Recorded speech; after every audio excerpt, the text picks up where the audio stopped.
In this lesson, we will import a few different assets in a few different ways to the project panel.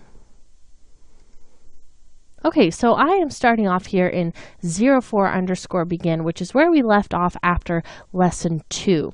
So if you didn't close out After Effects, you can just start from where you were at that point because the last lesson was not a follow-along lesson.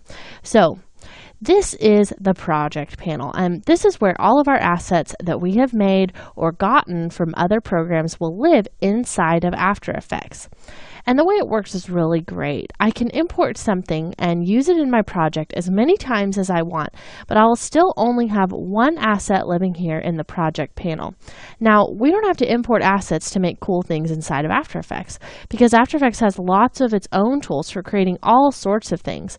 But sometimes you need footage or maybe a graphic you've designed in Illustrator or Photoshop and you need to get it in here. So there's a few ways to import to this project panel. So the first way I'm going to show you is just going through the menu here at the top. So we come up here to File, go to Import, File, and that's going to open up the project files that you've downloaded or you need to navigate there now. So I'm just right here inside of that footage folder, and I'll go ahead and just import this first Illustrator file that you see there, the banner.ai. So go ahead and click that, and we'll just go ahead and say Open. And I do want to import that says footage, so I can say OK to that. And that's just going to put it right there inside the project panel. Another way to import, besides using the menu at the top, is to use the context menu inside of the project panel itself. We talked about context menus a little bit in the last lesson. So to get to that context menu, you want to right-click in just this open area here. So right-click, go to Import, File. And that's going to bring that up just in the same way. So let's go ahead and we'll import, let's see, how about this PSD? So the swatches.psd. Go ahead and say Open. I do want to do footage, so I'll say OK to that. And now we have a PSD file. So as you can see, for the most part, these just plain still files are imported in exactly the same way, whether or not it's an AI file or a PSD. Now there's another way that I can get things into my project panel, and this is one of the easier ways, but you have a little bit less control, is simply to drag it into the project panel itself. So come up here, and where we see this person icon.ai, we'll just grab that and drag that right in there. And you see that that's automatically just going to place that in the project panel. So pretty easy. Now, there are a few file types that need special attention. So I want to talk to you a little bit about how to import a sequence. So let's just do this the same way that we did with the context menu. I'm just going to hover over this area, right click, go to Import, File, and then we'll come in here to Tablet Animation. So double click that. And we see that inside of this area here, we have a bunch of files that are all sequentially numbered. And because they've been named this way, After Effects is going to recognize that this is a sequence. So basically what it is each individual frame of a movie has been rendered out, and then we can reassemble them inside of After Effects as footage, just the same way you would want to watch it as maybe a QuickTime or something like that on your computer. So just click any one of those files, and you only want to click one. You don't want to select them all. If we selected them all, it would import them all individually. So just select one of them, and then make sure that this little button here is checked where it says PNG sequence. Now, if this was a different file type that wasn't a PNG, it would say something else right there. So you just want to make sure whatever kind of sequence it is checked. And we do want to import this as footage, so go ahead and say Open. And now we see that we get a little bit of a different icon here over to the left because we imported this as a sequence. So this is something important to recognize. Let's say you made some Illustrator files or Photoshop files, and you got lazy with your naming and you named them something like Person 1, Person 2, Person 3, and they're all in the same folder when you start to import them. If you go in there and you just click one of them and you don't pay attention to whether or not that checkbox I showed you was checked that says PNG sequence, it would say AI sequence if it were Illustrator files, and import those as a sequence, and you wouldn't be able to get the individual files that you really wanted, and it would look like this. So if you accidentally do that and you see that it has this little sequence icon next to it, you know that you did that wrong, and you can go back and re-import them and uncheck that little box. So that's just a little bit of a helpful tip. You'll probably run into that sooner or later if you're creating some of your own graphics. Okay, so now there's going to be another thing that you have to pay attention to whenever you import a sequence, and that is the frame interpolation. So what this basically means is After Effects needs to know how fast we want to watch this sequence back. And the way that we tell it that is by right-clicking the piece of footage and going to Interpret Footage Main. And that's going to bring up this dialog box for us. And I just want to talk for a moment about what this really means. And without getting into any of these options here, I want to mostly talk about this area here that says frame rate.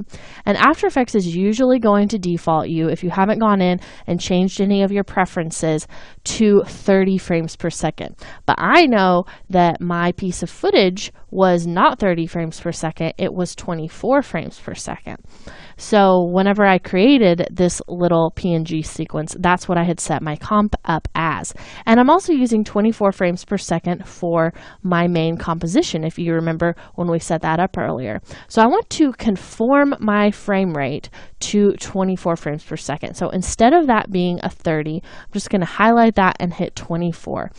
And really, it's okay to conform something if, let's say, it was 30 frames per second and I was working in a comp that was like that 29.9 frame rate, you would be able to choose that frame rate and conform it, and you wouldn't really lose too much data. Now, if you try to conform too far one way or the other, your animation is going to look either too slow or too fast. So just be aware of that and make sure that you are using the proper frame rates whenever you're importing things as a sequence. Okay, so I'll go ahead and say okay to that now that we've fixed that. And there's one more thing I want to talk about for importing. So come up here, right click again, go to Import File, and we'll come back out of that and go to Footage. And I want to just talk really quickly about how to import a file and be able to use the layers that you set up in that file as the layers you'll use in After Effects. So let's say I create a Photoshop document and I have lots of different layers in there and I bring it into After Effects. What you saw earlier when we just brought this in as a piece of footage, this swatches, it's basically being flattened. But I can tell After Effects, if I set my file up right in the first place, to import it and let me look at all those individual layers as layers in After Effects. So I've done this with an Illustrator file, and that's going to be this snowflakes.ai. So I could import this as just a flattened file, and I would just be able to see those layers kind of just one on top of the other and not be able to move them around individually. But that's not what I want. So let's select this, and then I'm going to come down here, and where you see it saying import as footage, I'm going to drop this down and say composition, and I'm also going to say retain layer sizes. And basically what that means is if the layer is overlapping the artboard in Illustrator, it's not going to get cut off if I do the retain layer sizes. So just keep that in mind. That might get a little confusing if you want to use one or the other, and you just might have to play around till you get the hang of which setting it is that you want. But I'm going to choose retain layer sizes for this particular file. So go ahead and click open. And now I want you to pay attention to how this has been imported to the project panel. So instead of just having this normal Illustrator icon next to it, we have the composition icon next to it. And then we also have this folder that After Effects created. If I go inside of that, all of the layers from that Illustrator file have been imported one by one and have been kept inside of this folder. So maybe you want to set something up, you put them all on different layers in Illustrator, and you don't really want the composition, but you want all those layers, and you don't want to have to drag them in one by one or save them out on their own artboards and all kinds of stuff. This is a really easy way to do this very quickly. So you'll get the hang of this the more you start working with it, but taking advantage of this feature can be really powerful and save you a lot of time. So now really quickly, I just want to import the rest of the files that we haven't imported so far. So let's go ahead and right click, go to import file. And I'll show you really quickly how to import just the files that we haven't chosen yet really quickly all together. So we didn't do the dreams.ai and this next one, the Facebook likes. So if I want to add this to a selection of multiple files, I'm just going to hold Shift and I'll be able to select those together. So I also want to do the hashtags. And then I did already import the person icon, but I didn't do site views. So if I hold Shift and just come down here to site views, it's going to select all 5 of these at the same time. And that's not what I want. I don't want to import this person icon twice. So I can hold Control to add or take away a file from my selection. So Control will let you add one by one. Shift is going to add everything in between. So let's also add the social swatches and stained glass. So I just held Control down while I selected those two. Okay, it looks like we have everything selected that we want to import that's left over. So go ahead and hit open, and that's just going to import it to our project panel. And now we have all those files that we're going to be working with. If we come up with something later that we need to import another file into the project panel, we can always do that later. You don't have to do that right at the beginning. You can definitely do it as you work.